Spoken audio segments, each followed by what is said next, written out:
Julie Brown here, and I wanted to take a minute to talk to you about the onboarding experience. First impressions are essential when onboarding a new employee. The first few days' experience can actually determine the longevity and success for your new employee. Here are a few tips to help you get off to a great start. Many companies may not realize that the relationship and onboarding process actually begins even before day one on the job. Once an employee has accepted an offer, it is so important to stay in close touch. That time in between is where they may feel very uncomfortable in their current notice period on their job and anxious about the new role. Staying in touch even by email or phone for a task here or there and asking new colleagues to reach out is very comforting to someone who has just made one of life's biggest decisions. On day one, make sure that the new employee's workspace is set up for their arrival.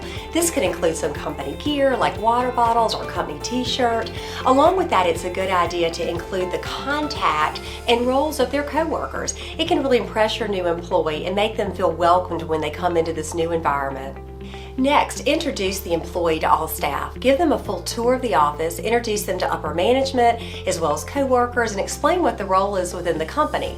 This takes the pressure off of a new employee and it facilitates pleasant communication between them and their new coworkers. If the candidate is working on a specific team or supporting a specific group, ahead of time schedule informal meetings so that the team gets to know the employee more personally. Encourage team lunches or welcome meeting to make this happen. If the position is remote, feel free to send them a welcome package in the mail and schedule a virtual meeting so that they can still meet their teammates face to face. Lastly, intentionally consider how you will integrate the new employee into your organization's culture. This can be especially tricky with remote work environments or even hybrid environments. When I think of culture, I think of the basic values we hold, what we do and what we don't do. In addition to mentorship, sharing that mission and values with a new employee, a training manual with some written protocols can also provide a reference for that new employee to get off to a great start.